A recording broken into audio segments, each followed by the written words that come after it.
Dan makanya konsultan itu pentingnya di jam terbang. Mmm. Berapa lama dia jam terbang bukan dia hanya sebagai hanya konsultan-konsultan aja. Dia harus terjun ke lapangan, harus tahu market seperti apa, ngerasain nih, saya ngomong sama marketing manager ini gimana, di retur gini gimana ngomongnya gitu kan. Itu yang Mmm. kita rangkum jadi data. Nah, memang ada tren-tren desain yang, kita harus pahami juga sebagai developers juga gitu kan, Mhm. sebagai kita partner developer kita kasih tahu, "Gini loh trennya loh," gitu.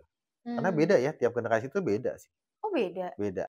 Pernah nggak, Pak, waktu ngebangun rumah nih, Mhm mhm. misalnya bangun di mana gitu, Mhm. terus ternyata perumahan di situ nggak laku?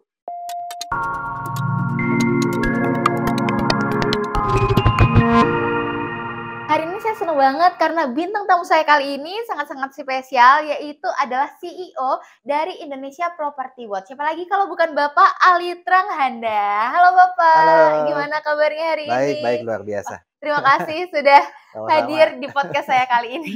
Iya iya. Pak, mau tanya nih, kalau Indonesia Property Watch ini sebagai apa nih, Pak? Developer atau konsultan atau Iya, apa?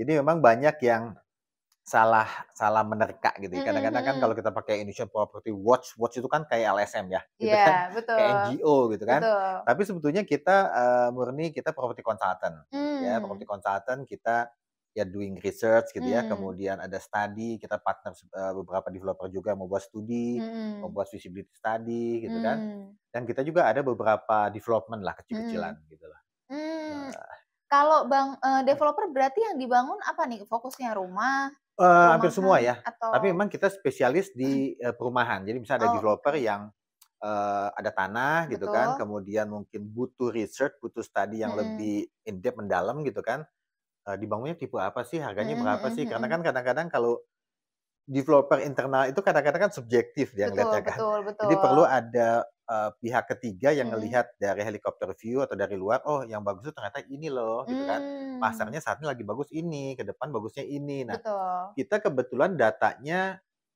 cukup lengkap di Mmm.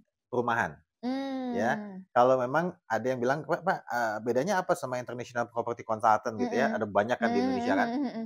Kalau dibandingkan ke sana memang kita saat ini satu-satunya konsultan lokal yang Mmm. spesialisasi di perumahan.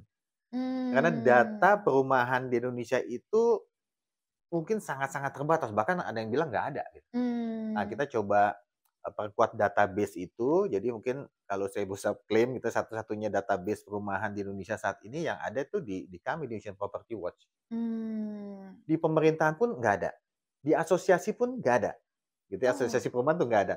oke. Jadi saat ini kami itu udah tahun ke-12 kami Mhm. itu dipercaya Bank Indonesia, jadi kami submit data-data perumahan, secara 3 bulanan, triwulan. Jadi Mmm. secara agregat, nanti, datanya kita submit ke Bank Indonesia membuat melihat data itu untuk, kebijakan-kebijakan ke depan seperti apa, gitu loh. Kenapa pemerintah bisa nggak Nah punya? itu, jadi kan Bank Indonesia kan sebenarnya domainnya bukan di perumahan ya, awalnya kan, Iya. tapi kan yang datanya ada saat ini ya di Bank Indonesia, gitu. Mmm. Tapi kalau kita bicara pemerintahan dan kementerian bahkan tuh nggak Mhm. ada, gitu.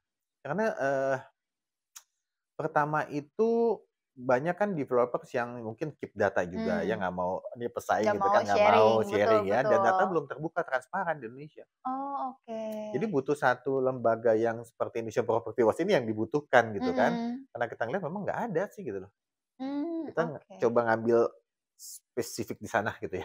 oke. Kenapa kan properti banyak ya, ada Mhm rumah mhm mhm. yang biasanya lebih, general, Mhm ada apartemen, mhm. ada hotel, Betul. kenapa ambilnya rumah? Nah tadi datanya nggak ada. Kalau Mmm. kalau kita bicara office office market gitu ya, kemudian apartemen, apartemen Mhm. juga kita ada ya, jadi kita residential lah Apartemen sebetulnya. apa, Pak? High rise gitu kan, Oh, dari oke. mulai, middle yang kalau bawah tuh Tsunami ya, yang buat Mhm. segmen menengah bawah sampai middle up itu, kita coba buat database-nya lah gitu kan ya. Eee, Sebetulnya kita actually kita residential sih, jadi Mmm.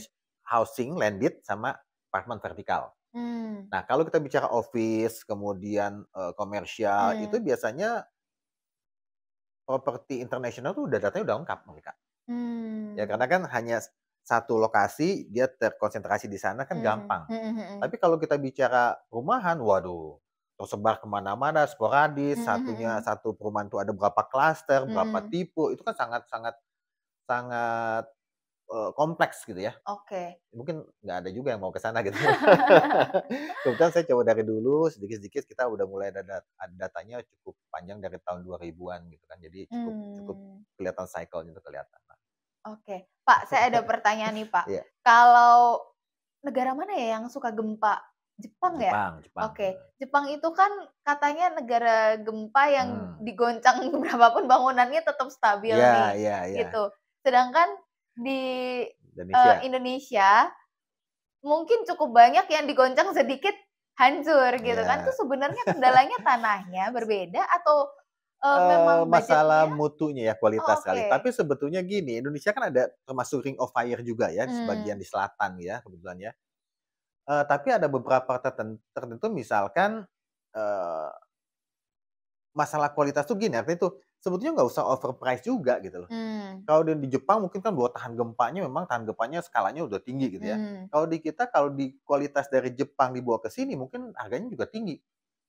Jadi Mmm. beban gitu kan. Dia mau anti tahan gempa dibangun di Indonesia gitu kan, artinya nanti jadinya cost-nya tinggi di Indonesia.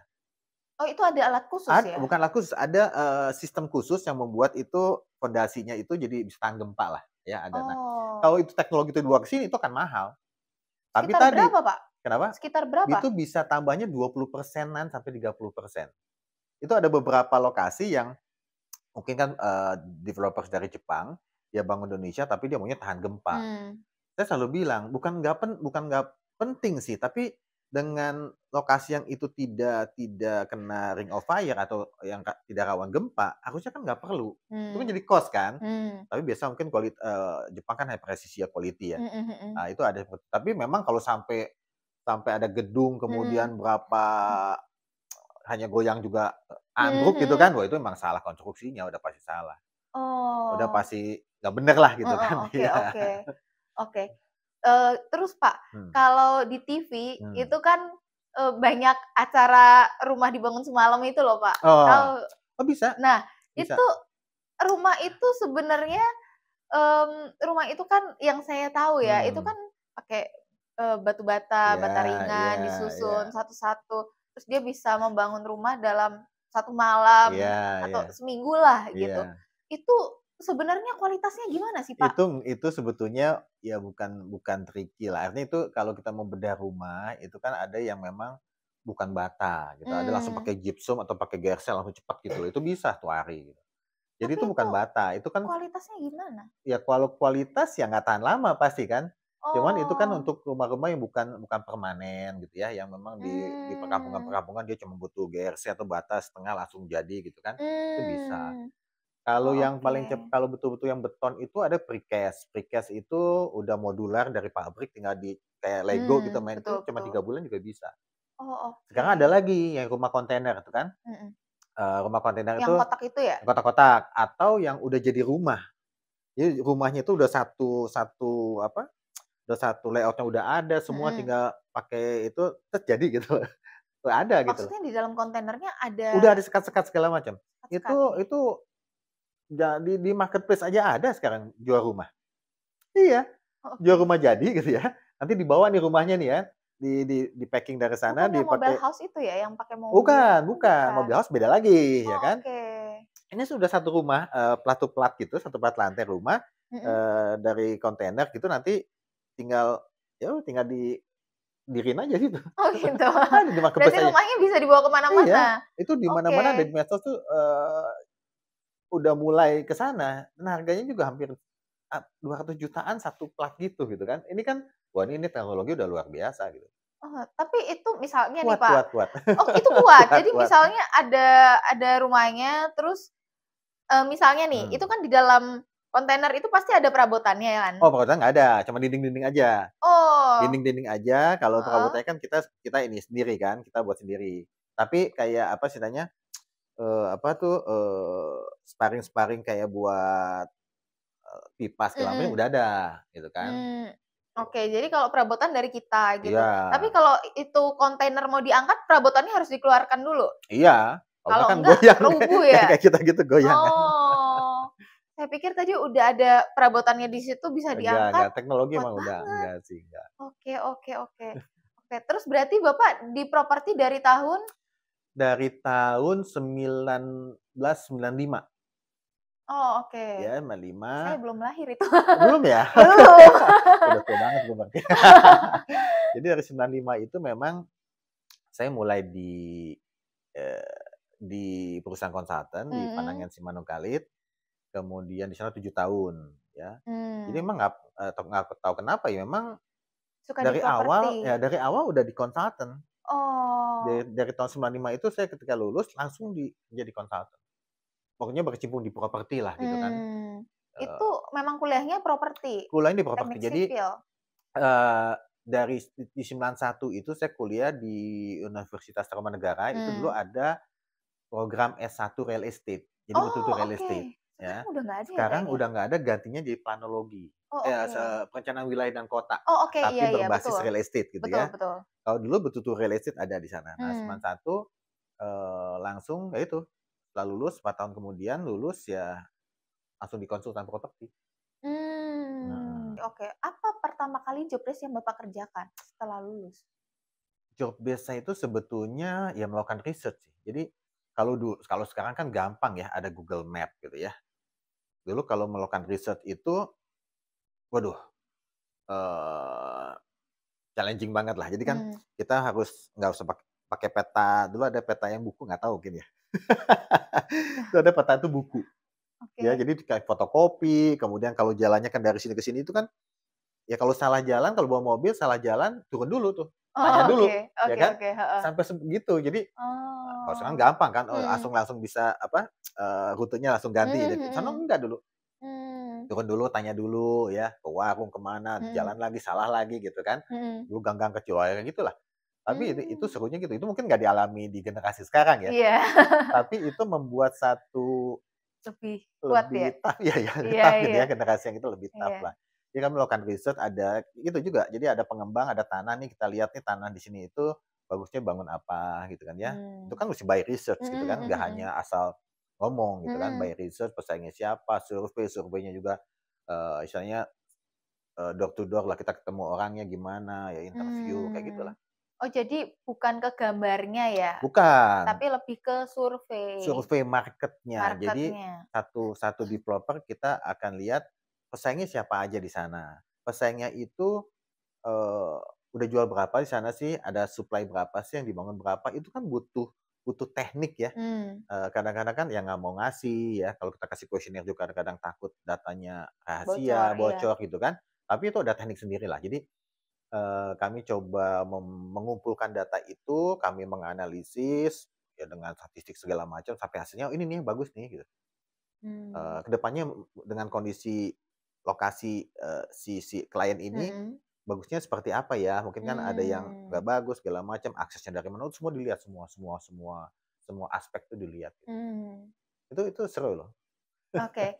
Pernah nggak, Pak, waktu ngebangun rumah nih, Mhm mhm. misalnya bangun di mana gitu, Mhm. terus ternyata perumahan di situ nggak laku, salah Kak, salah lokasi ternyata? gini, betul, biasanya tuh hasil dari analisis kami itu mungkin salah juga gitu ya, tapi anggap itu betul. Yang membuat ketika studi itu betul, Mhm. karena prosesnya juga betul, kemudian kadang-kadang developer juga nggak mau ikutin. Ada Mmm. ego kan. Kadang-kadang kan, "Pak ini usia gini loh." "Enggak ah, harga tanah saya kan udah segini, saya mau yang lebih tinggi lagi," gitu misalkan. Kemudian ada lagi misalkan, "Pak harga sekian ya, 500 juta ya, tahan nih jangan jangan cepet-cepet naik." Tiba-tiba laku. Dia naikin lagi tuh cepet tuh, Mmm, jadi nggak laku gitu. Memang banyak banyak faktor sih sebetulnya. Kami nggak bilang, "Oh riset ini paling betul," gitu, enggak. Tapi yang kami sampaikan itu temuan kami di lapangan seperti ini, mhm. yang bagus buat proyek ini seperti apa. Masalah nanti klien sebagian besar sih klien akan ikut ya gitu ya, tapi kadang-kadang ada juga yang nggak mau. "Oh Mmm, enggak Pak, ini saya maunya jual segini deh, Bapak kayaknya kemurahan," kayak gitulah. Banyak aspek mmm, sih, tapi, proses, survei riset yang kami lakukan itu memang buat meng-capture itulah, peluang-peluangnya di mana gitu. mmm. Keputusan tetap di developers kan, tapi kami sebagai partner istilahnya kita menyampaikan, ini loh yang bagus. Itu pun sebetulnya kami gunakan waktu, di beberapa development kami. project Mhm. developer ada di Kerawang, ada di Depok gitu. Jadi kami dengan basic consultant gitu ya, Mhm. kami tahu, wilayah sana, kami kembangkan meskipun skala kecil Mmm. ya. Kami kembangkan itu bagus gitu. Mmm. Artinya yang penting kan sebenarnya niche market-nya pas gitu aja sih. Betul betul betul. Ya kan, atau enggak kadang-kadang kan ego kan, Iya. "Enggak, saya maunya ini ya." Ininya tuh dasarnya apa? Nggak ada Mhm juga mhm gitu mhm. kan. Nah, Oh, kita ada oke. dasar-dasarnya lah. Oke oke. Nah, terus Pak, sekarang itu kan, udah agak lama beritanya yang Jakarta mau tenggelam itu loh, Pak. Nah, itu itu beneran atau ada hanya isu Eh, digoreng? kalau dari hasil-hasil kajian yang bahkan dari internasional juga, itu Mhm, memang ada penurunan tiap tiap tahun. tiap tahun gitu ya. Tapi ya itu satu kondisi geografi alam yang harus kita antisipasi. Mmm, Apakah nanti, dengan reklamasi apa bagus atau enggak, nah kita kan kajian-kajiannya saya nggak sampai situlah gitu kan. mmm. Tapi kemungkinan beberapa, ini Sampai kan gini tenggelam ya, itu bener? iya logikanya kan gini, kalau satu satu wilayah apalagi dekat pesisir gitu ya, dekat pantai, kemudian bebannya tiap hari tiap tiap itu numpuk, dibangun, pasti kan akan Turun? turun. Mhm. Turunnya berapa tergantung nih, apakah di pinggiran pantai itu ada yang bisa meredam gitu kan, kayak misalkan kan ada hutan bakau, sekarang kan dibangun semua kan, bakau segala macam, Mhm supaya nggak mengikis gitu loh. mhm. Ya itu bukan semata-mata, apa ya, harusnya pemerintah bisa antisipasi gitu. Mmm, Ya kan kadang-kadang kita kan lupa ya, oh udah bangun, tapi memang ada ruang terbuka hijau aja di Jakarta itu menyusut, saya lupa angkanya, tapi sangat menyusut. Jadi yang tadinya buat mmm, hijau, mmm, yang buat resapan juga menyusut ya.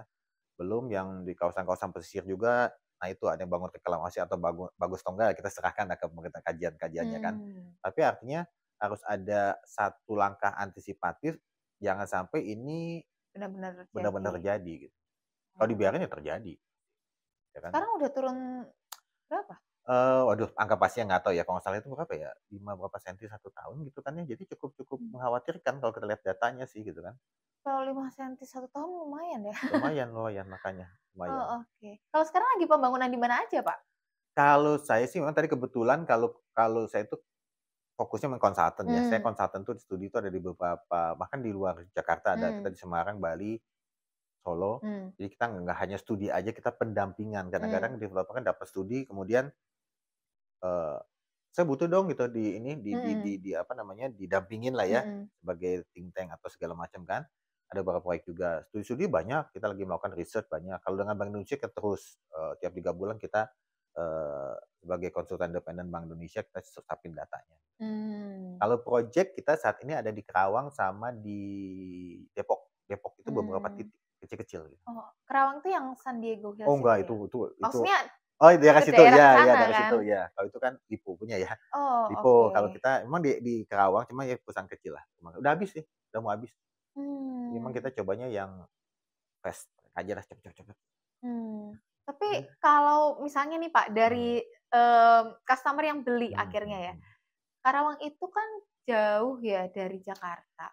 Kebanyakan kan kalau kayak orang beli rumah itu kan setahu saya, Mmm, itu kan pasti dia yang, deket Jakarta.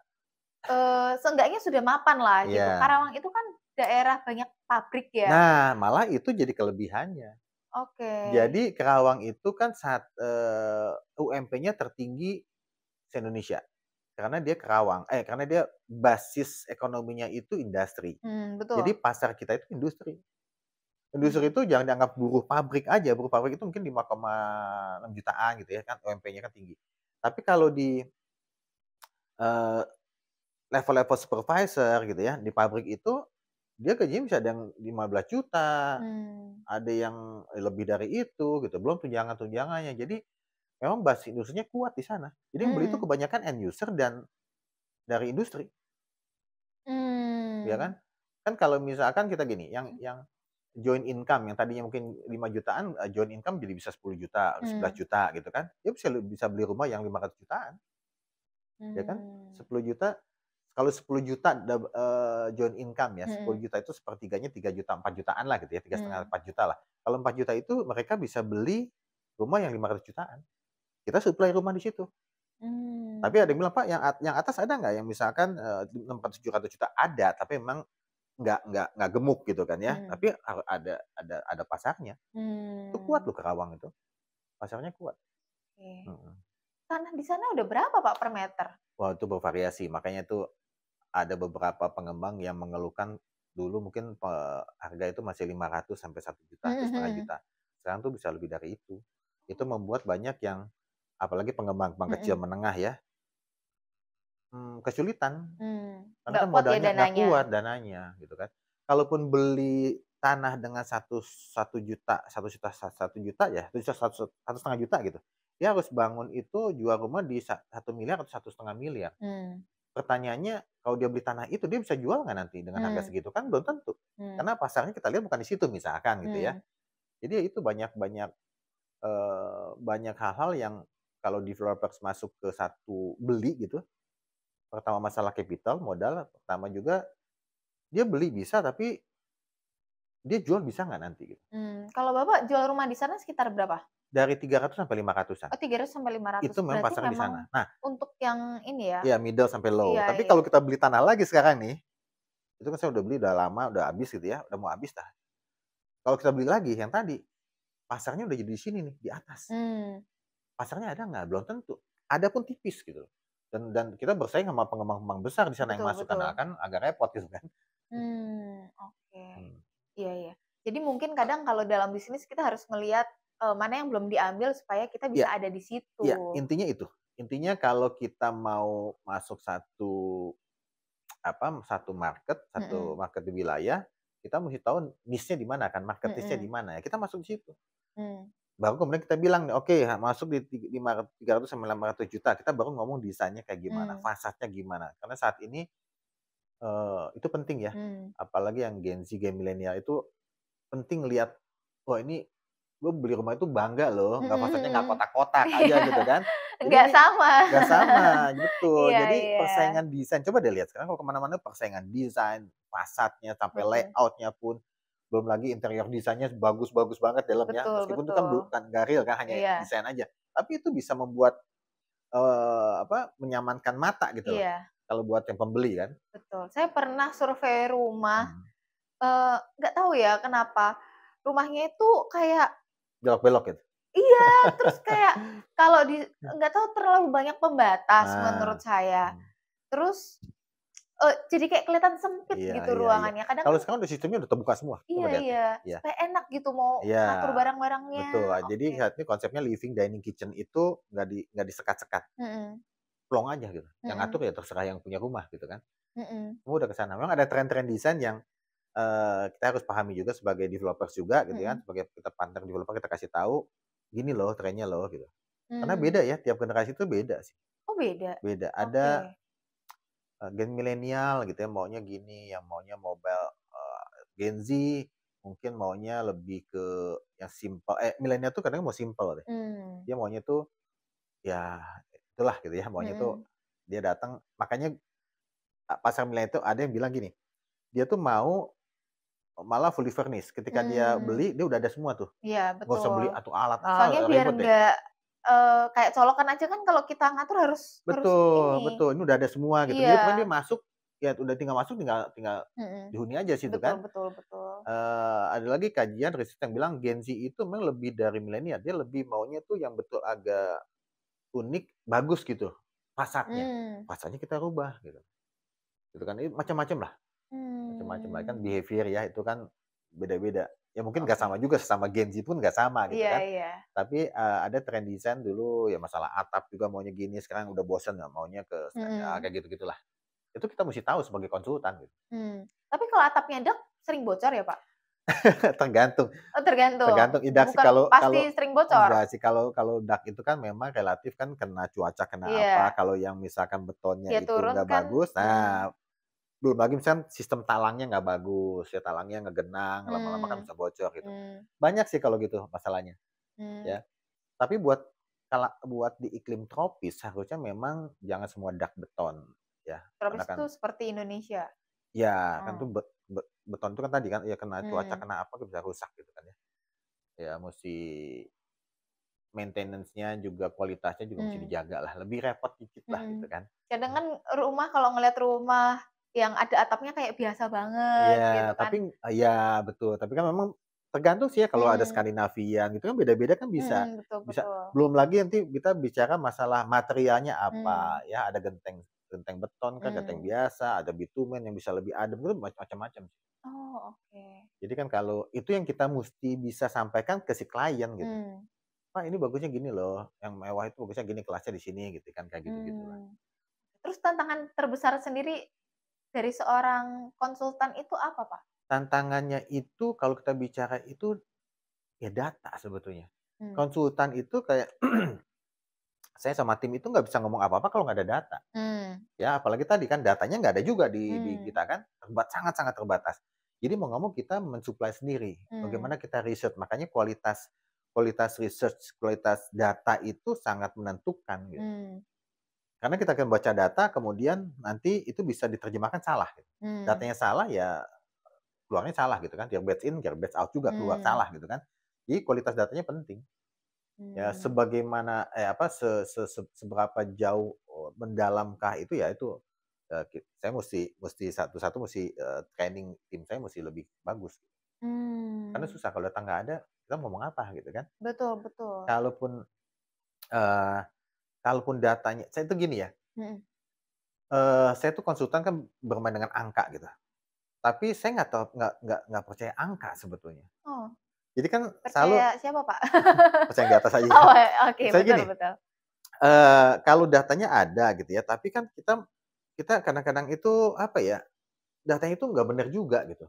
Kita Mmm, musti ada satu, apa ya, gimana bisa nggak benar? Data itu kan hasil kita gini ya, kayak contoh nih, tanya. kalau saya bicara sama beberapa marketing manager ya, kumpul semua marketing manager misalkan, saya tanya deh, diskusi gitu, "Pak, kan data nggak bisa valid, nggak bisa betul-betul Mmm, apa namanya, persis sama gitu kan. mmm, Pak, datanya, penjualan berapa Pak? Ah, kira-kira 10 deh," gitu kan ya. Itu bahasa tubuh itu nggak bisa bohong. mmm. Berapa 10 ya? Apalagi sampai nunduk-nunduk gitu kan. Wah itu pasti pasti pasti bawah 10 gitu. Oh, 5 Ya gitu? mungkin gitu ya kan. Oh, Nah adjustment itu kan nggak bisa secara kalau mau jadi konsultan adjustment itu kan nggak bisa dapat satu hari aja. Butuh experience bagaimana ngelihat nih, oh ini mungkin jangan-jangan ya dari dia ngomong 10 kita mesti adjust tuh.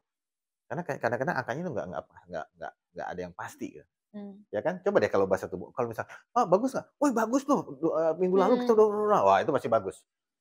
Artinya ada indikasi adjustment dari kami, professional adjustment kami, ini kayaknya nggak segini loh. Itu susah. Karena Itu harus mesti ada ilmu kira-kira. ibu kira-kira dan itu banyak Iya, experience kan, nggak hanya betul. saya jadi konsultan besok bisa jadi nggak bisa gitu.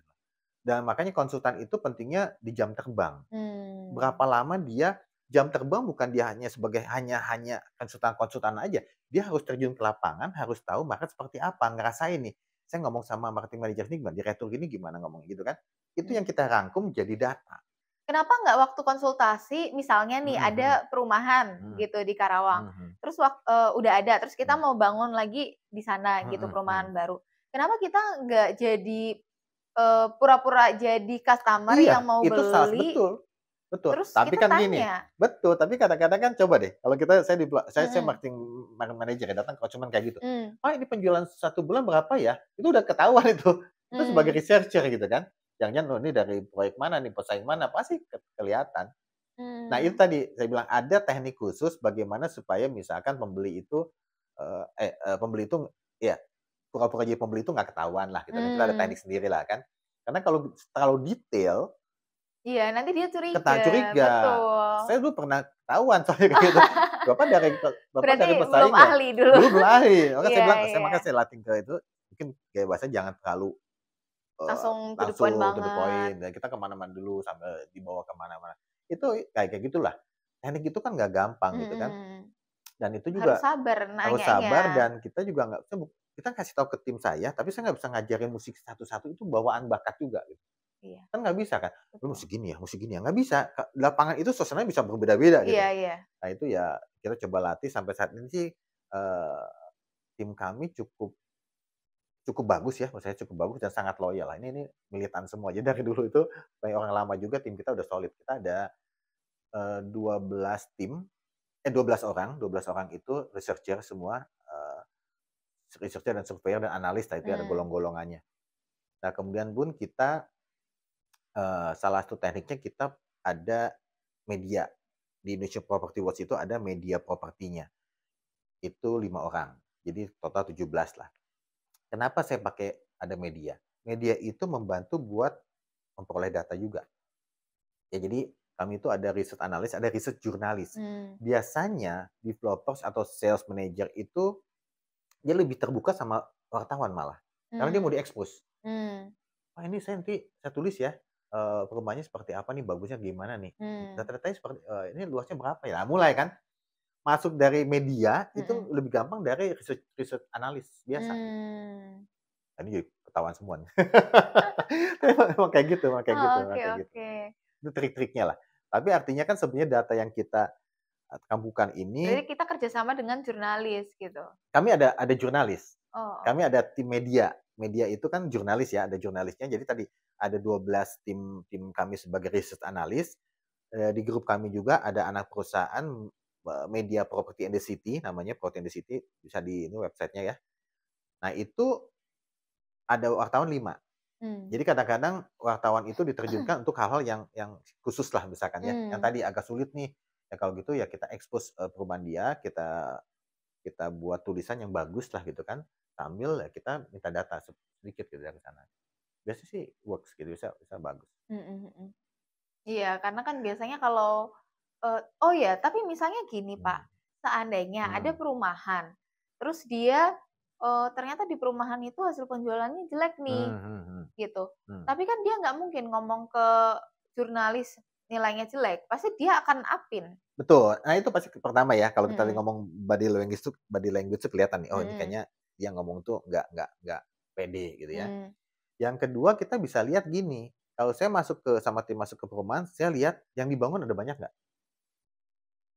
Kalau yang dibangun sedikit, bisa jadi itu indikasi penjualan sedikit. Oh maksudnya ketika dia udah ngebangun, terus dia akhirnya berhenti ngebangun itu, nggak ngebangun lagi, berarti di situ kemungkinan ya. Jadi pas saya masuk saya lihat nih, ini masih ada pembangunan nggak ya? Kalau sepi-sepi aja gitu, nggak ada yang dibangun, rumah udah jadi semua, tapi tanah masih banyak yang kosong, itu kemungkinan penjualannya nggak bagus. Karena saya sebagai developer juga kan, karena saya developer saya tahu gitu ya.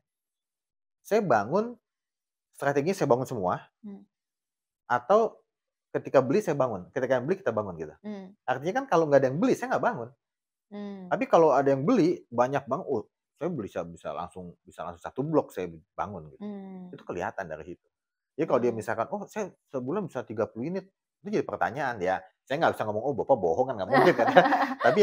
Tapi itu satu indikasi ya, ini kayaknya nggak segini nih. Oke, saya bandingkan dengan proyek lain sejenis di sebelahnya yang kalau lebih tipikal sama, saya tanya nih, misalkan, oh ya Pak di sini bangunan tapi udah rame gitu. Di sini bisa 20 unit Pak sebulan, pede, bagus gitu ya. Kalau 20 nggak mungkin dia 30. Kayak gitu kan. Nah itu kan hal-hal yang sebetulnya kualitatif. Tapi adjustment kualitatif itu penting gitu. Ya. Karena kita nggak ada, data ini bisa 1 juta, 200 unit. Itu kan hanya angka indikasi. Turun naiknya itu indikatif. Betul nggak 200.000, misalkan udah terjual 213.000 unit, kan nggak belum tentu juga kan. 200.000 itu indikasi itu turun naiknya. Nggak mungkin ada yang valid data di Indonesia. Nggak ada yang betul fix benar mutlak datanya segitu, nggak ada. Baik hati sekali nanti yang ngasih data ya. Iya, yang kita lihat kan tren indikasinya trennya kemana nih gitu kan. Dari sini 200 naiknya berapa, itu tren yang kita lihat. Itu ya teknik-teknik statistik lah ya, tapi memang kita lihat seperti itu. Oke. Terus Pak, saya kebetulan ada teman, tapi dia di Jogja gitu. Saya orang Jogja. Nah, teman saya itu dia juga developer. Gitu di daerah mana ya, Bantul kayaknya. Kalau Bapak pernah dengar. Bantul. Jadi kalau developer itu sebaiknya ngebangun misalnya nih, Ini nonton dia. Mungkin nggak apa-apa. Iya. Kalau misalnya dia ngebangun, itu lebih baik profitnya itu ambil tinggi, tapi kan kalau tinggi pasti lebih sulit terjual ya. Kalau rendah itu kan mungkin lebih mudah terjual, tapi kan bagi kita yang sebagai pebisnis developer kan tergantung lah. Iya, Di gitu. Jogja di Jogja itu ada Sleman, Bantul, Gunung Mhm, Kidul, sama Yogyakarta kota lah gitu mhm, kan. Bantul tuh sebenarnya bagus sih kalau kita lihat itu kan nanti ada jalan tol yang arahnya nyampe ke apa, Kulon Progo nanti, mmm, bandara ya, ada jalan Bantul. Tapi tadi kalau bicara profit, sebetulnya kalau yang di menengah, gini, kalau kita menentukan harga itu kan selalu ngelihat marketnya seperti apa. mhm, Misalkan saya pasarnya itu di 500 juta ya, mmm. 500 juta berarti saya itu 500 juta itu berarti udah ada profitnya ya? udah ada profit, Oh, ya oke. saya jual 500 juta. Berarti kurang lebih saya harus cari tanah yang harganya di 400 sampai 500 ribu lah semeter, misalkan Mmm, gitu ya. Tapi kemudian ada satu developer ini bilang, "Wah Pak, saya dapatnya 1 juta nih," ya. mmm, Kalau 1 juta artinya kan dengan profit kurang lebih 30%, kalau developer menengah itu 30-40% lah. Kalau saya beli 1 juta, saya dengan profit 30%, saya harus bangun 200 juta, mmm, ya. Tapi saya bilang, "Jangan Pak, marketnya 500 juta. Kalau Bapak beli, Bapak jual 700 juta belum tentu laku karena marketnya di sini loh." mmm, Nah, kadang-kadang developer pilih yang kedua. mmm. Dia beli beli tanah dengan tanah 700 ribu atau 1 juta, dia bangun yang 700 jutaan gitu. Mmm, Karena dia pikir HPP saya tanahnya modalnya udah tinggi. mmm, Nah, itu mindset yang salah gitu.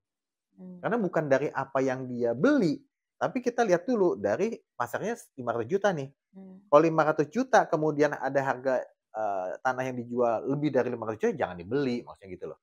Kalau misalnya dikecilin dari harga pembangunannya, Oh, dari kualitasnya gitu? Karena menurut kan saya janganlah kan. biasanya, eee, apa ya, Pada pada pembeli saatnya kan kan nggak konsumen kalau misalkan konsumen ini nggak kan tahu gitu. nggak tahu, tapi kan developers itu kalau dia mau main panjang ya, itu kan pasti pada saatnya, reputasinya jelek. Mmm, Dia udah bangun nih, kemudian udah dihuni segala macam, jelek segala macam, itu kan dari multiplier effect ngomong ke mana-mana itu. Jadi kalau mmm, sebagai developer tuh biasanya jaga reputasi. Apalagi dia mau, jangka panjang lah ya, dia nggak nurunin akan kualitas ya? kualitas. Oh, Kualitas standar, mungkin tidak berlebihan, tapi ada standar tapi, eee, apa ya, yang penting harganya itu terjangkau gitu. Kalau misalkan, "Bisa nggak saya kecilin ya kan, mmm, dikecil-kecil?" Bisa, tapi kan mhm, kecil di sini 500 juta dengan yang tipikal 500 juta lebih besar, pasti kan konsumen akan pindah ke yang lebih besar dong, 500 juta. betul, Nah, ya kayak gitulah, artinya jangan salah beli, jangan kemahalan jugalah gitu loh, mmm, ya, jangan kemahalan juga. Kalau buat pengembang, awal-awal ya kayak saya itu, ya saya cobanya yang kecil-kecil lah, mungkin 1 hektar, 2 hektar, naik lagi mmm, 3 hektar.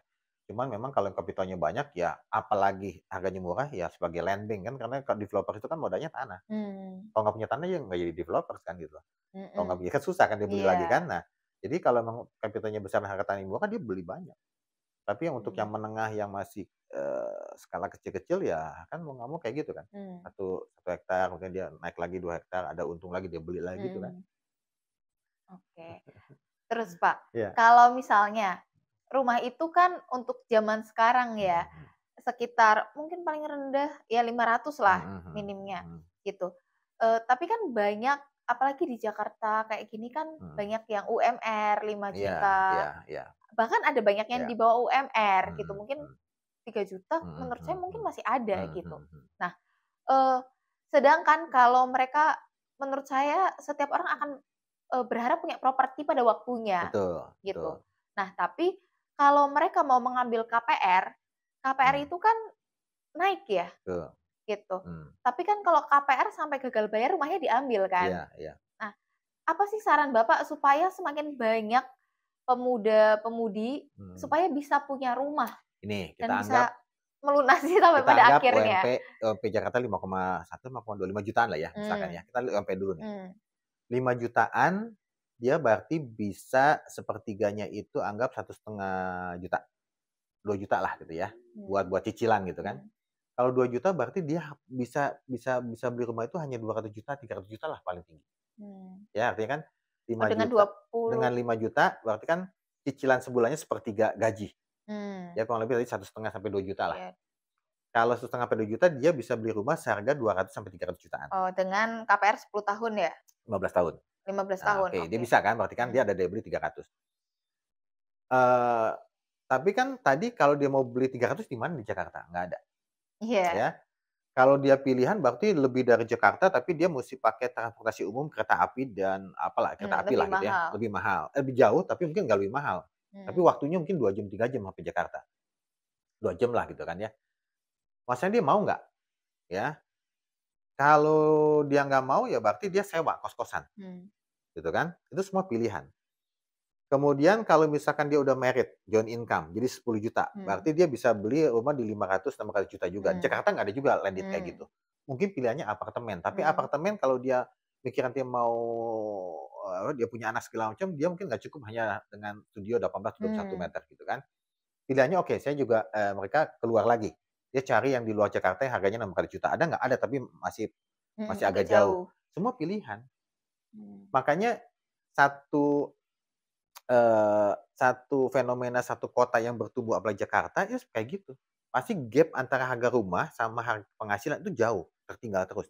mmm, Jadi makanya selama, rumahnya ada ya cepat-cepat beli gitu. Tapi tadi ya, kalau anggap dia hanya gaji, mohon maaf di bawah UMR dan dia tidak sanggup, dia mau beli harga cicilannya 2 juta atau 3 juta, mhm, tapi gajinya 3 juta, 3,5 juta gitu ya, mhm, dipaksain kan dia mau, mendingan jangan deh.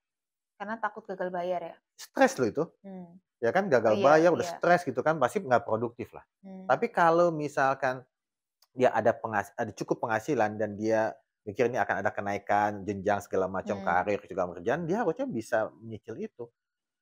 Kan sekarang banyak Gen Z, gen milenial banyak yang bilang, "Oh jangan beli rumah deh, itu pembohongan, KPR segala macam." Kan mhm, gitu kan saat ini mmm, kan. mhm. Padahal kan KPR karena nggak punya Itu duit. nah itu mindset-nya salah gitu Iya, loh. betul. Nanti mereka kan bisa bisa sewa, iya betul, oke sekarang bisa sewa, harga sewanya mungkin bisa sama dengan harga cicilannya, Mhm, tapi ketika pada saatnya iya mereka nggak ada aset, iya, betul. ya, nggak ada aset, kemudian yang mereka cicil sewa kan udah habis ya sebagai Mhm, kos kan, itu kan kita khawatirkan malah Gen Z, Gen milenial pada saatnya nanti nggak punya rumah semua, bahaya kan. iya, Itu bisa jadi krisis sosial gitu loh. mhm, Nah, tapi juga ketika dia nggak punya uang jangan paksain juga, itu bisa stres juga gitu loh. Terus mmm, dia misalkan tadi dia, "Pak, saya punya penghasilan, saya punya daya beli 300 sampai 500 juta untuk beli mmm, rumah, tapi saya nggak mau terlalu jauh." Ya udah mmm, jangan gitu. mmm. Karena Karena nanti nggak komitmen ya? iya, nggak komit juga nanti kelamaan juga nggak produktif, capek juga gitu ya, Mhm, mendingan nggak usah gitu loh. Kan mmm, pilihan kan. Nah itu kemudian ini saatnya memang pemerintah harus turun tangan gitu. Jadi yang kaum-kaum menengah urban ini harusnya pemerintah turun tangan untuk menyiapkan hunian itu. mmm, Itu satu negara yang bijaksana kayak gitu. Ini belum ke sana lah, tapi programnya udah ada, tapi memang pemerintah belum belum mungkin masih agak lama masih kali agak ya, berat lama sih. gitu. Karena semakin lama ya, semakin bawah segmen masyarakat itu semakin banyak insentif yang harusnya dilakukan pemerintah. Mmm, Kalau enggak nggak bisa, nggak akan mhm, kekejar kok, mhm. gitu kan. Apalagi pertumbuhan Indonesia yang sangat banyak gitu. Iya, sekarang nah itulah ini banyak gaduh politik ya kan, Mhm, segala macam lah. Ini membuat, eee, apa ya, iklim usaha pun nggak terlalu bagus ya, mhm, apalagi ya tadi banyak PHK juga ya segmen menengah bawah ini semakin lama semakin tertekan, mmm, semakin bawah semakin tertekan. mhm. Jadi dia jangankan mau beli, membayangkan beli rumah ya kan mereka kan mau buat makan sehari-hari segala Iya, macam dulu betul dong, betul. pendidikan pendidikan udah gratis, makan segala macam, kebutuhan-kebutuhan lain ya kan, dia Mhm, belum pikir ke rumah. Nah mmm, ini takutnya memang, jangan sampai nih generasi ini nanti, eee, generasi produktif ini yang tadinya Indonesia emas gitu harusnya, tapi karena dia nggak punya rumah, nanti daya belinya ini kan jadi generasi sandwich. generasi iya, jadi kembali lagi ke sana kan gitu ya. Iya iya, Wah itu ya bahaya gitu. oke. Siapa, eee, misalnya nih, Mhm. siapa tokoh properti yang Bapak idolakan banget? Dan, mungkin Bapak punya Tokoh properti cita-cita, ya? "Saya mau punya, eee, age bukan agensi, apa ya, kantor properti sehebat dia," gitu. Mmm, mungkin kalau tokoh itu bukan lebih ke agensi, saya itu lebih Bukan ngelihat ke agent. Pak almarhum Pak Ciputra Oh, ya, oke. tahu ya. Mhm, Beliau itu sebetulnya yang pertama saya kenapa masuk masuk, di industri properti itu mhm. karena Pak Ciputra. Kenapa? Karena Pak Ciputra kan dulu kan Ketua Yayasan Taruman Negara. Oke. Jadi yang dulu meng-campaign ada S1 real estate dan saya nggak tahu itu real estate apa Mhm, gitu ya, itu Paci gitu. ya. Kalau nggak tahu real Iya estate nggak apa, kenapa akhirnya enggak, Mas dulu saya memilih nggak tahu jurusan apa kan, itu? dulu kan saya nggak tahu. Heeh. Pas SMA saya nggak ngerti nih real estate apa, tapi ketika di Universitas Tarumanegara ada S1 real estate, saya mulai baca kan, oh real estate Hmm, itu kayak gini, menarik ya. mhm. Saya masuk ke S1-nya. Nah itu kan Mmm. kalau kalau Pak Ciputra itu Oh, Unpad enggak tuh punya Pakci ya? iya dulu ketua yayasannya Pak Oh, ketua Ciputra yayasannya. yayasannya. Jadi kan saya lihat pas Pak Citu, ini apa ya ada real estate, baru saya tahu, oh ternyata real estate itu ada akuntansinya, ada sipilnya, ada arsiteknya gitu, Oke. belajar semua, ada hukumnya, oh menarik ya gitu, saya masuk ke sana gitu. Dan Pak Cip itu sebenarnya kan ya begawan properti ya, dan sampai saat ini kan, mmm, cukup ekspansif dan cukup cukup sehat gitu saya lihat. Mmm, Jadi oke gitu loh. mmm, Nah itu dari sisi, tokoh propertinya ya. Tapi kalau yang dari situ 95 saya lulus, saya masuk di satu perusahaan namanya Panangian Simanung Kalit, mungkin belum tahu ya. itu perusahaan Panangan Batak ya, iya, Simanungkalit? Panangian Simanung Kalit itu, beliau tuh orang Batak, Mhm, keras juga ya. Jadi ngelatih saya itu saya 7 tahun di sana, di Panangian Simanung Kalit and Associates. Saya digembleng di sana dengan keras gitu kan, Batak tahu kan karakternya keras kan, dan cukup mendidik saya gitu. heeh, Cukup mendidik dan cukup menjaga integritas, apa ya, ini mungkin bukan sok-sok idealis, tapi mmm, mungkin karena pengalaman latar belakang saya itu membuat saya harus bisa menjaga integritas sebagai konsultan. mmm, Kalau lebih jauh saya ngomong, saat ini konsultan itu kan banyak yang dianggap pelicin. Saya mau ke bank, klien, saya mhm, butuh pinjaman, saya mhm, butuh konsultan yang bisa, membuat bisa surat pernyataan? bukan, membuat studi yang layak lah, Mmm, dilayak-layakin tuh banyak kayak gitu. Saya nggak mau gitu. Jadi integritas, kredibilitas konsultan itu mungkin ya saya udah mudah-mudahan sampai saat ini masih terjaga ya, karena mmm, dipupuk dari papanangan itu ya integritas, kredibilitas, nggak boleh ya ada korupsi segala macam. iya, Jadi memang emang gitu. mmm, Kadang-kadang misalkan tender dengan, perusahaan-perusahaan BUMN, pemerintah, itu kan banyaknya seperti itu ya, ini kan mmm, terbuka aja nih kan, kita mmm, ada seperti itu.